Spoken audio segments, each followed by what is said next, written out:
Episode 51। अगली सुबह जब सारे लोग नाश्ते के लिए आते हैं, तब मिताली नियति को देखती है, जिसकी आंखों के नीचे हल्के से काले घेरे बन चुके थे। साथ ही उसकी आंखों में नींद भी साफ दिखाई दे रही होती है। जिसे ऐसे देखकर मिताली बोली, नियति बेटा क्या हुआ तुम्हें, तुम्हारी तबीयत तो ठीक है ना। मिताली की बात सुनकर नियति उन्हें देखकर बोली, माँ हम ठीक है और हमारी तबीयत भी ठीक है।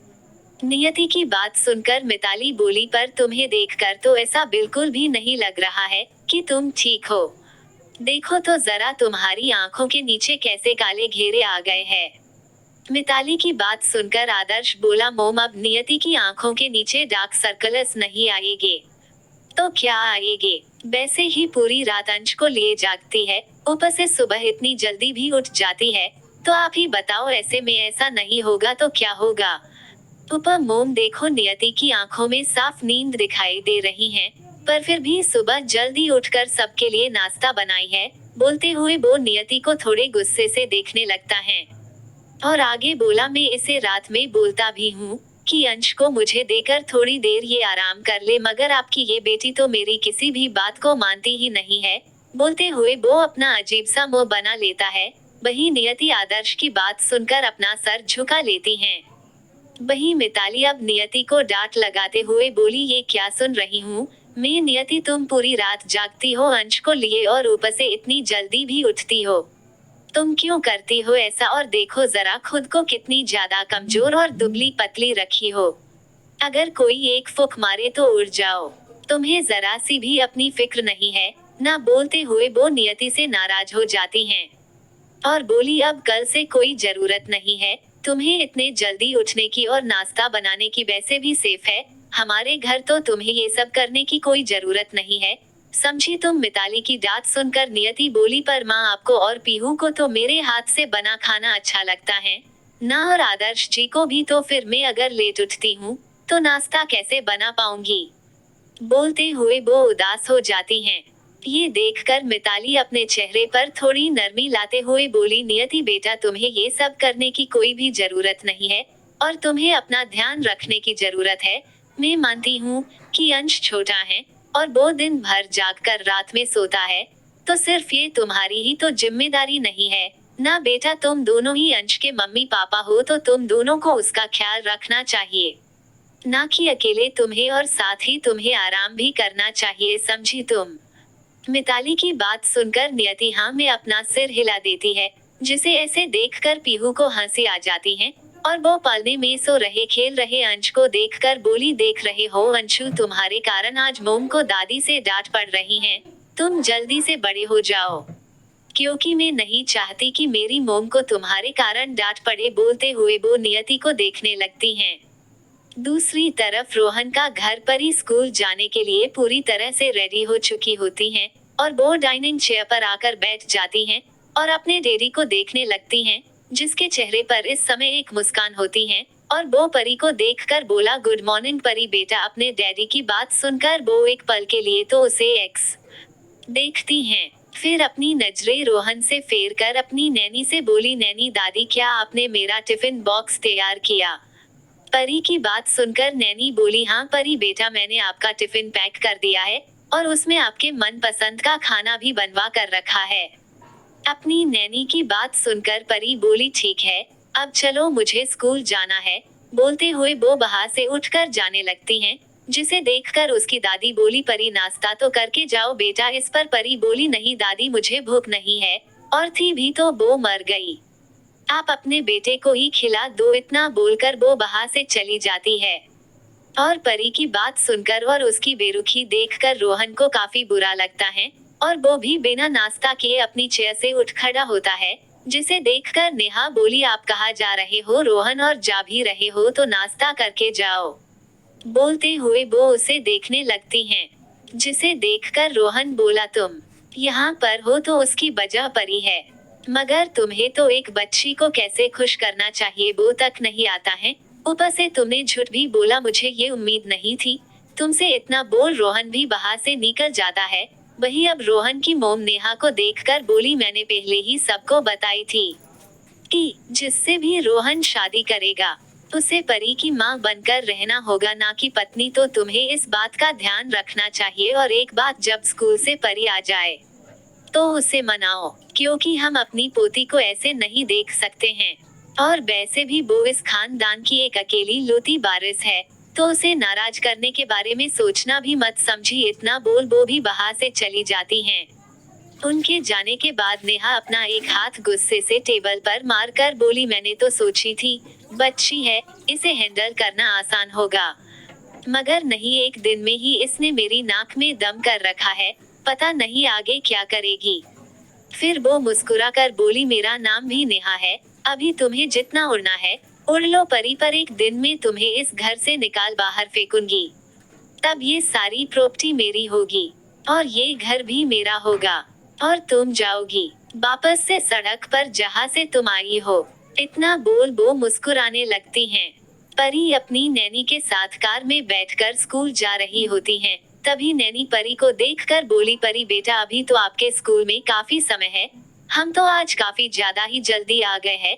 अपनी नैनी की बात सुनकर परी उनसे बोली, नैनी दादी चलो हम पार्क में चलते हैं। इतना बोलकर वो पार्क की तरफ इशारा करती हैं, जिसे देखकर ड्राइवर कार साइड में रोक देता है। फिर परी अपनी नैनी के साथ जाकर उस पार्क में लगे एक बेंच पर बैठ जाती है, और वहाँ पर खेल रहे बच्चों को देखने लगती हैं, जो अपने पेरेंट्स के साथ वहाँ पर मस्ती कर रहे होते हैं। तभी उसकी नजर एक छोटे से बच्चे और उसकी माँ पर जाती हैं, जो साथ में बहुत ज्यादा खुश लग रहे होते हैं, और माँ अपने बच्चे को काफी ज्यादा लाड और प्यार कर रही होती हैं। उन्हें देखकर परी मायूस हो जाती है, और उसकी आंखों से एक बूंद आंसू की गिर जाती हैं, और उसे नियति की याद आ जाती है, जो खुद ही ना जाने कितनी तकलीफों को सहकर भी परी को हमेशा खुश रखने की कोशिश करती थी। और वो वहीं पर खेल रहे एक बच्चे को देखती हैं, जो उसके मॉम डैड दोनों के साथ होता है, जिसे देखकर वो अपने मन में बोली, मम्मा क्यों आपने डैडी से शादी नहीं की? अगर आप डैडी से शादी कर ली होती तो आज हम तीनों भी ऐसे ही खुश होते। बोलते हुए वो उदास हो जाती हैं, और रात की बात याद करने लगती हैं, जब उसके डैडी घर आए थे और वो उनके रूम में गई थी अपनी नई मोम के पास, ये उम्मीद से कि वो आज उनके साथ उनके पास सोएगी, और उसकी नई माँ उसे बिल्कुल नियति की तरह ही लाड प्यार और कहानी सुनाएगी। मगर इन सब से उलट नेहा ने तो उसे ये बोलकर भेज दिया कि परी अब बड़ी हो चुकी हैं, और उसे खुद ही अकेले सोना होगा, ना कि अपने डैड और मोम के साथ। ये सब बातों को याद कर उसकी आंखों से आंसू बहने लगते हैं। परी की आंखों में आंसू देखकर बूढ़ी नैनी को बिल्कुल भी अच्छा नहीं लगता है, और वो परी के आंसू पोंछकर बोली, क्या हुआ परी बेटा, तुम रो क्यों रही हो? इस पर परी अपनी नैनी के गले लगकर बोली, नैनी दादी क्यों मेरी मम्मा ने मेरी बात नहीं मानी? क्यों वो मेरे लिए डैडी के पास नहीं आई?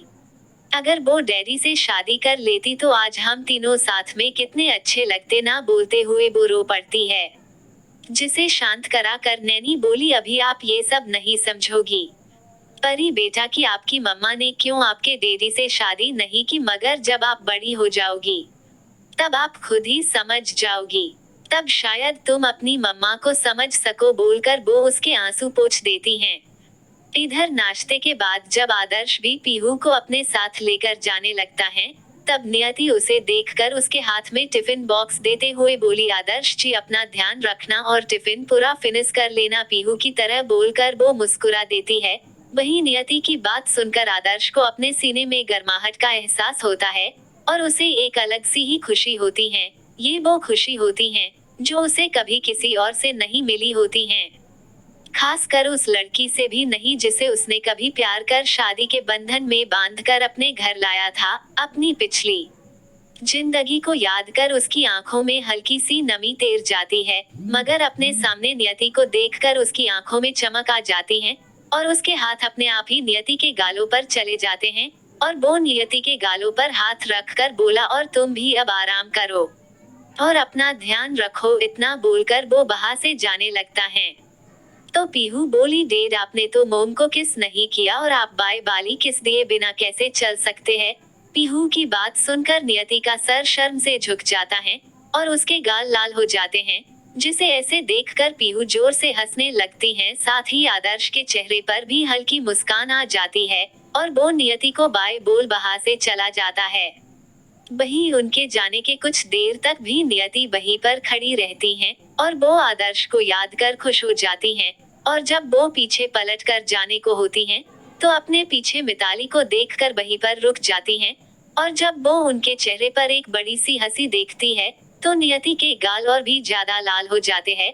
और वो उन्हें देखकर बोली, माँ अब आप भी मुझ पर हंस रही हो। बोलते हुए वो उनके गले लग जाती हैं, जिसे देखकर मिताली उसके सर पर प्यार से हाथ फेर कर बोली, तुम्हारे चेहरे पर ये हंसी अच्छी लगती है बेटा, हमेशा ऐसे ही मुस्कुराते रहा करो। एपिसोड 52।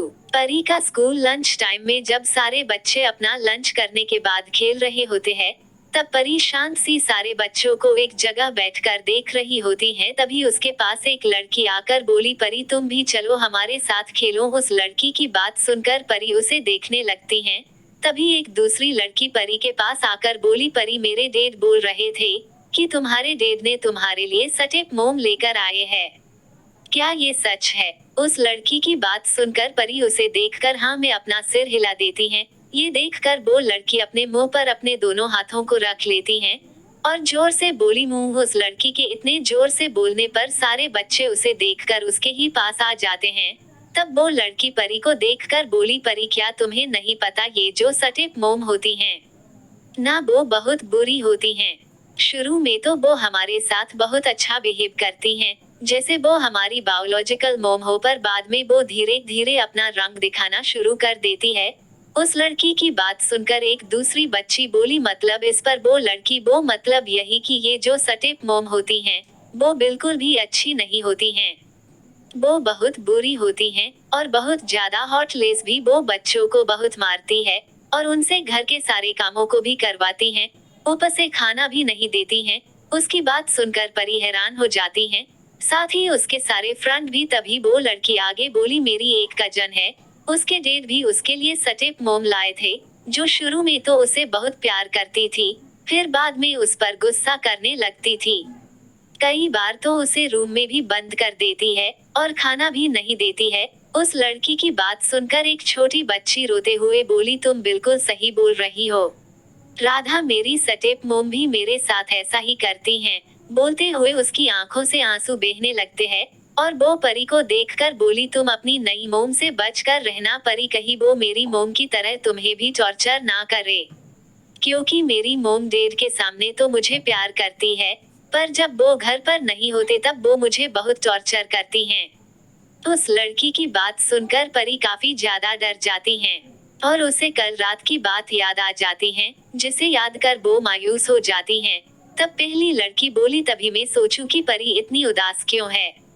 दूसरी तरफ पीहू का स्कूल। पीहू एक बड़ा सा टिफिन बॉक्स अपने सारे दोस्तों के सामने रखकर बोली, ये सारे कुकीज मेरी मोम ने बनाए हैं, और बोली है, कल मैं सबको चॉकलेट देना भूल गई थी, इसलिए आज उन्होंने तुम सबके लिए इन्हें बनाया है। और मोम ने बोली है कि मैं इन्हें अपने सारे दोस्तों को दूं। पीहू की बात सुनकर उसके सारे दोस्त खुश हो जाते हैं और उस बॉक्स में से कुकीज लेकर खाते हुए बोले, वो पीहू तुम्हारी मोम तो कितने डिलीशियस कुकीज बनाती हैं। बोलते हुए वो उसे खा रहे होते हैं और उन सारे बच्चों की बात सुनकर पीहू खुश होकर बोली, मेरी मोम वर्ल्ड की बेस्ट मोम है। और तुम्हें पता है, मेरी मोम बहुत ही टेस्टी खाना भी बनाती हैं। उनके खाने के सामने तो किसी बड़े शेफ का बनाया खाना भी फीका है। पीहू की बात सुनकर एक लड़का बोला, पीहू तुम सच में कितनी खुश नसीब हो ना, जो तुम्हारी मोम तुम्हारे लिए इतना टेस्टी खाना बनाती हैं, वरना मेरे घर पर मेरी मोम तो आज तक किचन में ही नहीं गई है और मेड के हाथ से बना खाना खाकर मेरे घर में सारे लोग बहुत ही ज्यादा बार हो गए हैं। उस लड़के की बात सुनकर एक लड़की भी बोली, मेरी मोम को भी किटी पार्टी से फुर्सत ही नहीं मिलती है, वो तो कभी मुझे अपने हाथों से खाना भी नहीं खिलाती है। उस लड़की की बात सुनकर एक और दूसरी बच्ची बोली, मेरी मोम खाना तो बनाती है, पर उसे हमारे घर का पेट भी नहीं खाता है। बोलकर वो हंस देती हैं और उसकी बात सुनकर सारे बच्चे भी हंसने लगते हैं। वही सारे बच्चों की बात सुनकर पीहू को बहुत ज्यादा खुशी होती है और वो खुद को सच में काफी लकी फील करती है, क्योंकि नियति सच में उसका और अंश दोनों का अच्छे ख्याल रखती हैं। दूसरी तरफ नियति अंश को लिए बेड पर लेटी होती हैं और उसे बार बार ना चाहते हुए भी आदर्श की कही गई बात कि तुम भी अपना ख्याल रखना याद आती है और जिसे याद कर उसके चेहरे पर एक प्यारी सी मुस्कान आ जाती है और वो अपनी आंखें बंद कर लेती हैं, तो उसे आदर्श का उसके गालों पर हाथ कर प्यार से देखना याद आ जाता है, जिसे याद कर वो खुद से ही शर्मा जाती हैं और अपना चेहरा अपने दोनों हाथों से ढक लेती हैं और बोली, आप इतने अच्छे क्यों हो आदर्श जी, आपने ना सिर्फ मेरी जैसी बदनसीब लड़की से शादी कर उसे अपनाया है, बल्कि मुझे इतना प्यार करने वाला छोटा सा परिवार भी दिया है, जिसमें जो प्यार 18 साल अपनी माँ के पास रहने पर भी मुझे नहीं मिला, वही प्यार एक दिन की मुलाकात में मुझे आपकी माँ से मिल गया। साथ ही आपने मेरी उजड़ी हुई गोद में अपने दोनों इतने प्यारे और प्यार करने वाले बच्चों को लाकर रख दिया है, जिसकी खुशी में शायद बयान भी नहीं कर सकती हूँ कि आपका मुझ पर कितना बड़ा एहसान है। बोलते हुए वो अंश को देखकर अपना एक हाथ उस पर रखकर अपनी आंखें बंद कर सो जाती हैं। आदर्श का ऑफिस। आदर्श अभी भी अपने केबिन में बैठा लैपटॉप पर कुछ काम कर रहा होता है, तभी उसके केबिन का डोर खोलकर उसका मैनेजर वीर वहां पर आता है और वो आदर्श को देखकर बोला, सर अब तो लंच टाइम भी खत्म हो गया है और आपने अभी तक लंच भी नहीं किया है। वीर की बात सुनकर आदर्श बोला, मेरा काम लगभग हो ही गया है, फिर मैं लंच करता हूँ। बोलते हुए वो अपना लैपटॉप बंद कर बोला, फाइनली हो गया। बोलते हुए वो अपनी चेयर से उठकर अपने केबिन में ही बने रूम चला जाता है और 2 मिनट में ही अपने हाथों को बोस कर आता है और अपने टिफिन बॉक्स को खोलते हुए बोला, क्या तुमने लंच किया? वीर आदर्श के लंच बॉक्स को देखकर बोला, जिससे काफी अच्छी खाने की खुशबू आ रही थी। वीर बोला, नहीं मैंने लंच नहीं किया अभी तक। वीर और आदर्श बॉस और मैनेजर होने के अलावा बेस्ट फ्रेंड भी होते हैं। बोलते हुए वो उस बॉक्स को ही देख रहा होता है और आगे बोला, वैसे भी तुझे तो पता ही है ना, मेरे तेरे बिना लंच नहीं करता हूँ। वीर की बात सुनकर आदर्श मुस्कुरा देता है और उसे देखकर बोला, मुझे अच्छे से पता है तू क्या सोच रहा है, पर खबरदार जो मेरे खाने पर अपनी नजर भी डाली तो। बोलते हुए वो उस बॉक्स को ओपन कर लेता है और उसे खोलकर देखने पर उसके फेस पर एक प्यारी सी मुस्कान आ जाती है, जिसे ऐसे देखकर वीर बोला, ऐसा भी क्या है इस बॉक्स में जो तू इतना मुस्कुरा रहा है? आदर्श उसकी बातों को इग्नोर कर उस चिट को उठाकर देखता है, जिसमें नियति ने एक छोटी सी चिट में लिखा था, आदर्श जी बराबर समय पर आप लंच कर लेना, क्योंकि माँ ने मुझे बताई है कि आप काम के चक्कर में समय पर लंच करना ही भूल जाते हैं, और साथ ही पूरा लंच फिनिश भी कर लेना। इतना लिखकर उसमें एक स्माइली वाली इमोजी भी बनी होती हैं, जिसे देखकर आदर्श के फेस की स्माइल और बड़ी हो जाती हैं। वही आदर्श को ऐसे मुस्कुराते देखकर और उस चिट को पढ़ते देखकर वीर अपना मुंह बनाकर बोला, अब ऐसा भी क्या है उसमें जो ऐसे हंस रहा है? वीर की बात सुनकर आदर्श उस चिट को वापस से ऊपर के खाली टिफिन पर ही रख देता है और नीचे का बॉक्स खोलता है तो अपने फेवरेट छोले भटूरे देखकर वो खुश हो जाता है और साथ ही उसमें उसके फेवरेट गाजर का हलवा देखकर उसकी मुस्कान दोगुनी हो जाती है। और जब वीर भी उस खाने को देखता है तो उसके मुंह में भी पानी आ जाता है और वो आदर्श को देखकर बोला, वैसे शेयरिंग करके खाने से प्यार बढ़ता है और तू तो ऐसा ऑयली खाना नहीं खाता है, तो मैं तेरी हेल्प कर देता हूँ। बोलकर वो जैसे ही अपना हाथ आगे बढ़ाता है, आदर्श उसे घूर कर देखते हुए बोला, सोचना भी नहीं। बोलते हुए वो उसे खाने लगता है और बोला, अगर तुझे भी ऐसा ही खाना रोज खाना है तो तू भी शादी कर ले किसी अच्छी सी लड़की को। देखकर आदर्श की बात सुनकर वीर उसे हैरानी से देखने लगता है और आगे बोला, तेरा मतलब क्या है और ये शादी कहाँ से आ गई? फिर खुद ही बोला, एक मिनट कही, वो तेरी सो कोल्ड वाइफ मोनिका वो घमंडी और एगो से भरी धोखेबाज और वाहियात औरत वापस तो नहीं आ गई? बोलते हुए वो आदर्श को गुस्से से घूर कर देखने लगता है। वही आदर्श के हाथ मोनिका का नाम सुनकर खाते हुए रुक जाते हैं और वो वीर के गुस्से से भरे चेहरे को देखकर बोला, पहली बात वो औरत अब मेरी वाइफ नहीं है, उसका और मेरा डिवोर्स 5 साल पहले ही हो गया था और साथ ही अब मेरा और उसका किसी भी तरह का कोई रिश्ता नहीं है, ना ही मैं उसका चेहरा भी देखना चाहता हूँ। और दूसरी बात, मैंने शादी कर ली है और इस बार मैंने शादी एक ऐसी लड़की से की है जो ना ही सिर्फ दिल की बल्कि वो हर तरह से काफी ज्यादा अच्छी है और वो इतनी ज्यादा अच्छी है कि शायद उसकी अच्छाइयों के सामने में ही उसके लायक नहीं हूँ। बोलते हुए उसके सामने नियति का प्यारा सा मुस्कुराता हुआ चेहरा आ जाता है, जिसे याद कर वो मुस्कुरा देता है। वही आदर्श की बात सुनकर वीर हैरान हो जाता है और उसे देखकर बोला, क्या इस बार भी तू किसी गलत लड़की के जाल में फंस गया और तूने शादी कर ली और मुझे बताया भी नहीं। बोलते हुए वो नाराज हो जाता है, जिसे ऐसे देखकर आदर्श अपने टिफिन से आधा खाना वीर को देते हुए बोला, वो कोई गलत लड़की नहीं है और उसका नाम नियति है और उसे इस बार मैंने नहीं, मोम ने मेरे लिए पसंद किया है। साथ ही मैं काफी ज्यादा खुश हूँ कि वो मेरी जिंदगी में शामिल हुई है।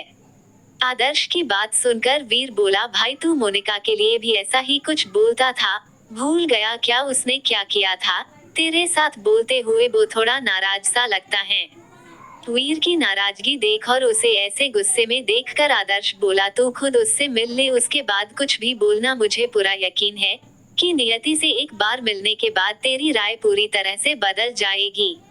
एपिसोड 53। शाम के 4 बजे जब नियति पीहू के स्कूल पहुंचती है तो देखती है बच्चे अभी अभी ही बाहर निकल कर आ रहे होते हैं। उन सभी बच्चों में नियति अपनी बेटी पीहू को ढूंढ रही होती है। तभी गेट से निकल रही पीहू की नजर नियति पर पड़ती है तो वो अपने दोस्तों को बाय बोलकर नियति के पास आ जाती हैं, जिसे देखकर नियति भी अपने घुटनों पर बैठकर पीहू को अपने गले से लगा लेती हैं और फिर पीहू के दोनों गाल और उसके माथे को चूमकर नियति पीहू से बोली, कैसा रहा मेरी प्यारी सी पीहू का आज दिन स्कूल में। अपनी मोम की बात सुनकर पीहू बोली, बहुत ही अच्छा रहा।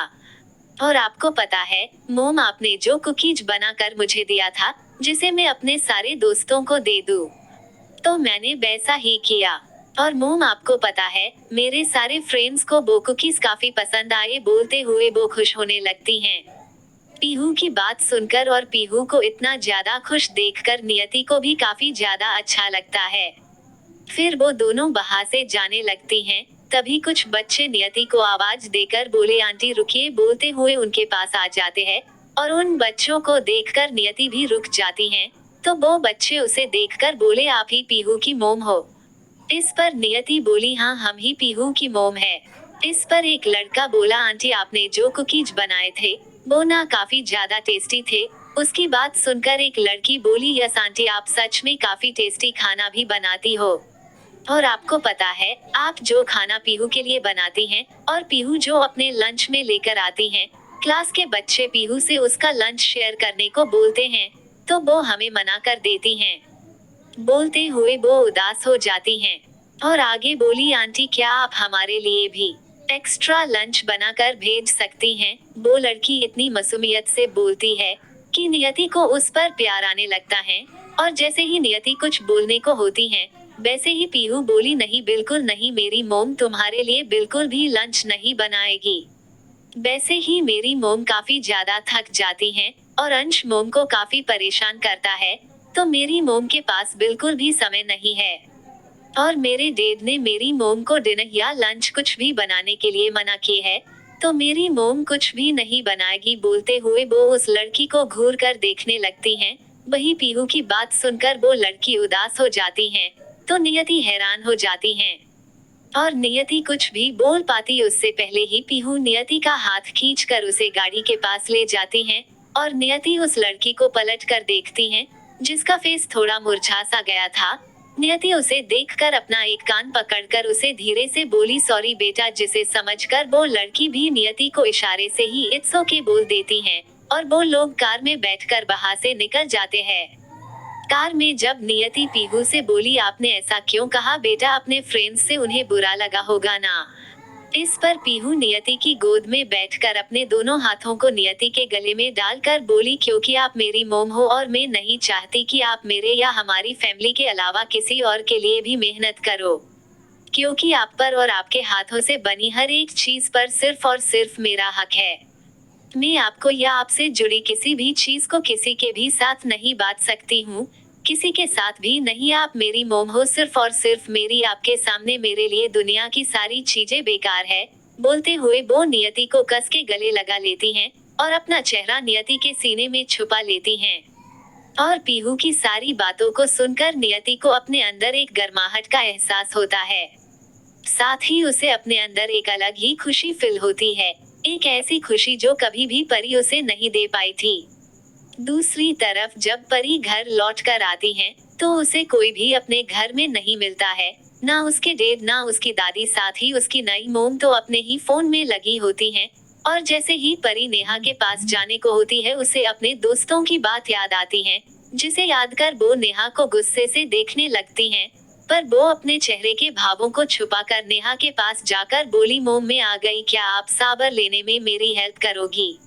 परी की बात सुनकर नेहा बोली, परी आप तो बड़ी हो चुकी हो, तो अब आपको खुद से ही साबर लेना चाहिए।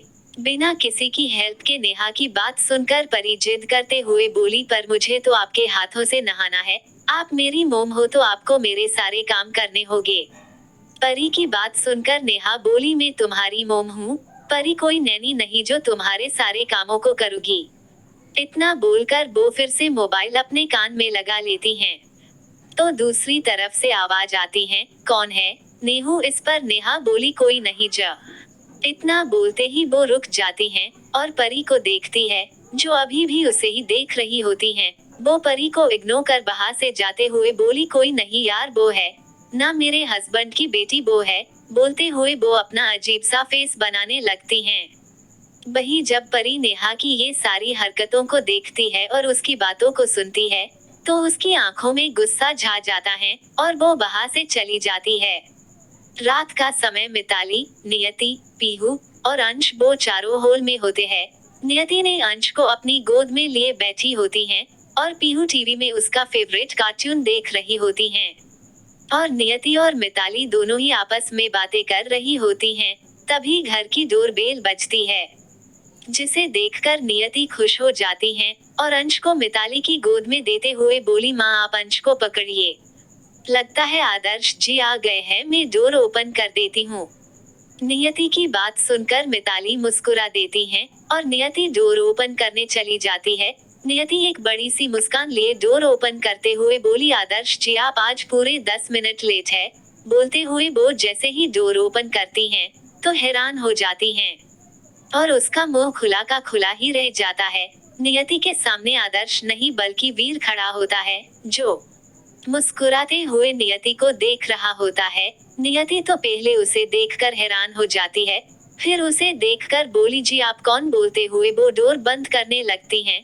वही जब वीर देखता है कि नियति उसे देखकर डर रही हैं और डर से डोर वापस बंद कर रही है, और इससे पहले कि वो डोर बंद कर पाती, नियति की नजर वीर के पीछे खड़े आदर्श पर पड़ती है, जिसे देखकर नियति डोर ओपन कर देती हैं और दरवाजे से साइड हट जाती हैं। जब आदर्श नियति को ऐसे करते देखता है, तो वो वीर को साइड कर खुद अंदर आ जाता है। तभी नियति आदर्श के हाथ से लंच बॉक्स लेते हुए उसे बोली, आदर्श जी ही कौन है?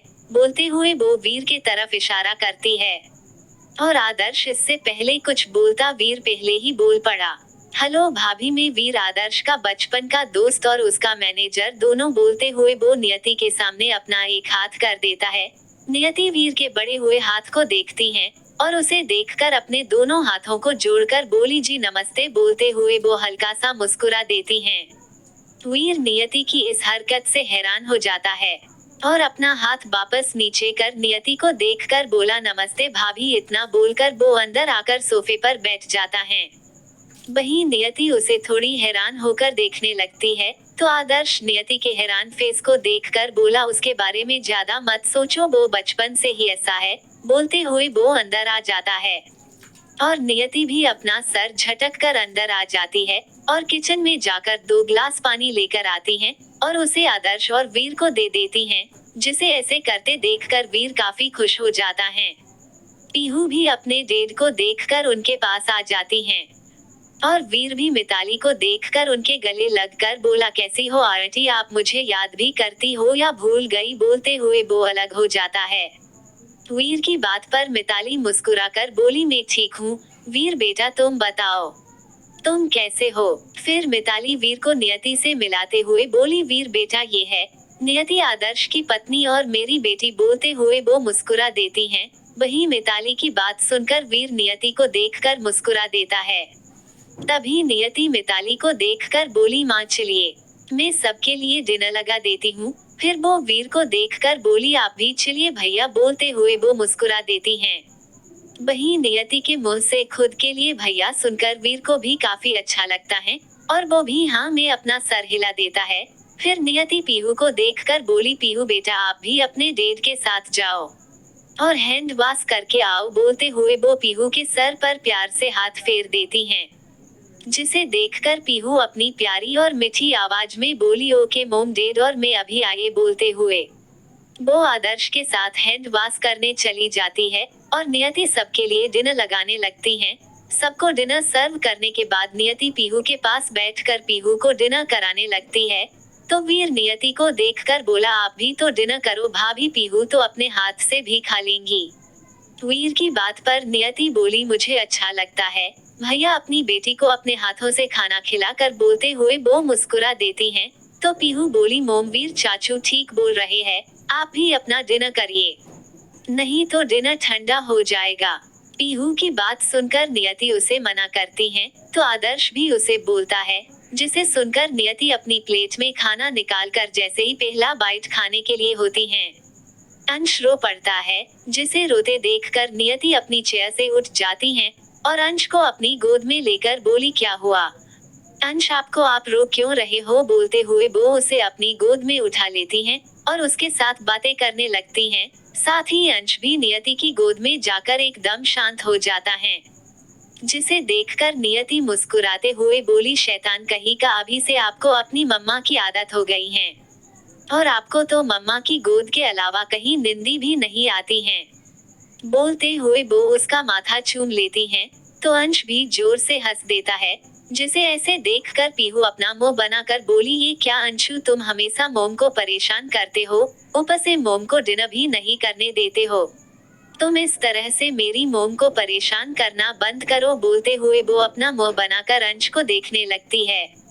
एपिसोड 54। ऐसे ही हंसी खुशी 2 हफ्ते निकल जाते हैं। साथ ही नियति और आदर्श की दोस्ती भी अब गहरी होने लगी थी।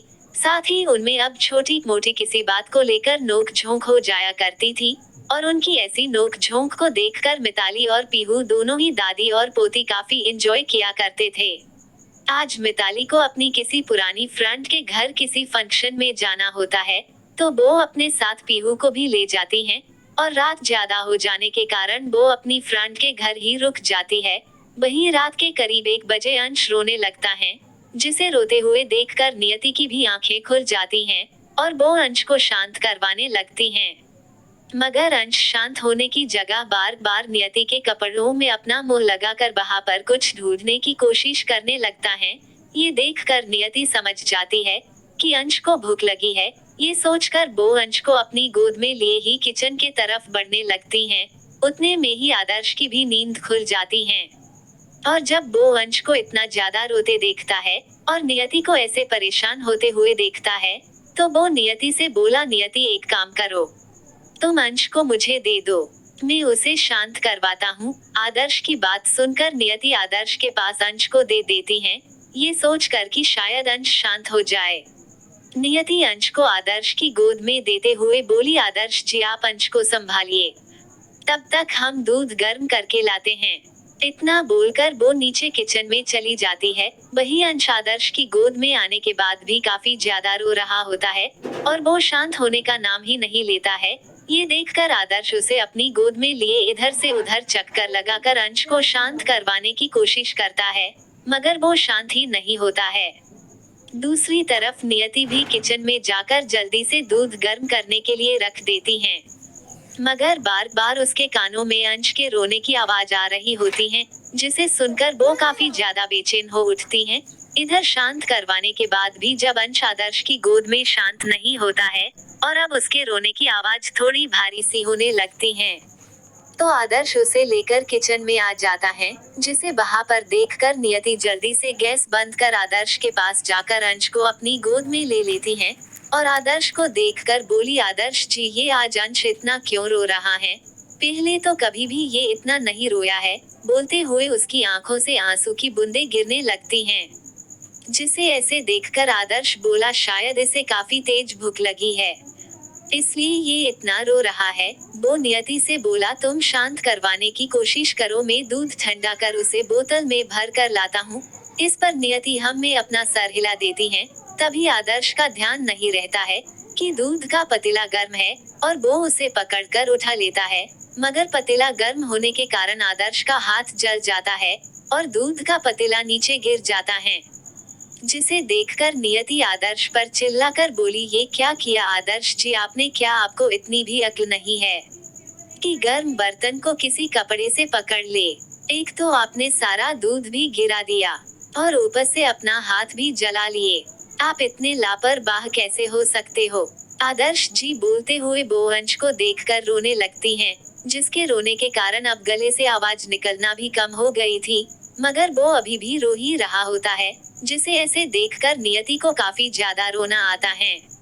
नियति की बात सुनकर आदर्श अपना सर झुकाकर बोला, तुम कुछ देर तक अंश को संभाल लो, नियति में बस अभी दूध गर्म कर लाया। बोलते हुए वो फ्रिज से बचा हुआ दूध निकालकर उसे गर्म करने लगता है और नियति अंश को शांत करवाने की कोशिश करते हुए उसे अपने कमरे में ले जाती हैं, मगर जब नियति देखती है कि अब रोने की वजह से किसी भी समय अंश की सांसें अटक सकती हैं, ऊपर से उसके पीने के लिए दूध भी नहीं आया, ये देखकर उसके आंसू तेज हो जाते हैं और वो बेसुध सी बेड पर ही गिर जाती है। इधर आदर्श दूध को मीडियम फ्लेम में गर्म कर बोतल में भरकर जब कमरे के तरफ जाने लगता है, तब उसे अंश की किसी भी तरह की आवाज सुनाई नहीं देती है। ये देखकर आदर्श के पैर डगमगा जाते हैं और उसे काफी ज्यादा डर लगने लगता है, क्योंकि अब नियति की भी किसी तरह की कोई आवाज उसे सुनाई नहीं दे रही होती है। ये देखकर वो सच में काफी ज्यादा डर जाता है और तेज कदमों से अपने रूम में चला जाता है। जब वो रूम में जाकर देखता है तो उसे ना ही अंश की कोई आवाज सुनाई देती है, ना ही नियति, बल्कि नियति बेड में बेसुध सी बैठी होती है और उसकी आंखों से मोटे मोटे आंसू बह रहे होते हैं और नियति बिल्कुल भी हिल डुल नहीं रही होती है। ये देखकर आदर्श का दिल धक सा रह जाता है और उसे किसी आशंका के होने का एहसास होने लगता है, जिसे महसूस कर उसे खुद के कदम भारी से लगने लगते हैं, मगर भी थोड़ी हिम्मत कर नियति के करीब जाकर उसके कंधे पर धीरे से हाथ रख देता है। जब नियति को अपने कंधे पर आदर्श के हाथों का स्पर्श महसूस होता है, तो वो आदर्श की तरह अपनी आंसू भरी नजरों से देखकर रो पड़ती है और अब उसका रोना काफी तेज हो चुका था, जिसे देखकर आदर्श को अपने सीने पर दर्द फील होने लगता है और वो अपनी कांपती आवाज में बोला, नियति अंश। वो इतना ही बोल पाता है कि नियति रोते हुए अपना हाथ आगे बढ़ाकर आदर्श के हाथ में पकड़ी दूध की बोतल उससे ले लेती है और रोते हुए बोली, मैं सच में कितनी अभागिन माँ हूँ ना आदर्श जी, जो अपने बच्चे की माँ तो बन गई मगर उसके पास अपने बच्चे की भूख मिटाने के लिए भी कुछ नहीं है। इतना बोलकर वो अपना सर झुकाकर अंश को देखने लगती हैं, जो उसके ही आंच में अपना मुंह लगाए होता है और नियति ने उसे अपने साड़ी के पल्ले से ढक रखी होती है और वो जब आदर्श को वहां पर देखती हैं, तो वो आदर्श की तरफ अपनी पीठ कर बैठ जाती हैं। जब आदर्श की नजर भी जाकर नियति की गोद में लेटे अंश पर पड़ती है, जिसने नियति के ही आंचल में अपना मुंह लगा रखा होता है और नियति ने अब तक अपनी पीठ उसके तरफ कर ली थी। ये देखकर आदर्श अपनी नजरें फेर कर खड़ा हो जाता है। वहीं नियति अब अंश से अपना आंचल जुड़ाकर उसके मुंह में दूध की बोतल डाल देती है। ये देखकर अंश पहले तो अब अपना मुंह बनाता है, मगर जब उसके मुंह में दूध जाता है तो वो उसे पीने लगता है, क्योंकि वो सच में काफी ज्यादा भूखा होता है। वहीं आदर्श भी बिना नियति के तरफ ही देखे उससे बोला, नियति ये तुमने क्या किया, मतलब तुमने अपने ही अभी। आदर्श ने इतना ही बोला था कि नियति उसकी बातों को बीच में ही काट कर बोली, हम जानते हैं आदर्श जी कि आप क्या कहना चाह रहे हैं, पर हमें माफ कर देना आदर्श जी, हमारे पास कोई दूसरा रास्ता भी नहीं बचा था। अगर हम अंश को अपने आंचल से नहीं लगाते तो किसी भी वक्त अंश की सांसें अटक सकती थी और हम ऐसा कैसे होने दे सकते हैं। आदर्श जी भले हमने इसे जन्म ना दिया हो, पर हमने अपने दिल से इसे अपना बेटा माना है और कोई माँ अपने ही बेटे को कैसे ऐसे मरने के लिए छोड़ सकती है। बोलते हुए वो रो पड़ती है। वहीं नियति की बात सुनकर आदर्श अपने मन में बोला, तुम बहुत अच्छी हो नियति, इसलिए तुम्हें हर कोई अच्छा लगता है, मगर कुछ माँ ऐसी भी होती हैं जो जन्म देने के बाद अपनी ही औलाद को छोड़कर चली जाती हैं। बोलते हुए वो मायूस हो जाता है, मगर जब वो नियति को देखता है तो उसका मायूस चेहरा फिर से खिल जाता है। दोस्तों चैनल को सब्सक्राइब करना ना भूले।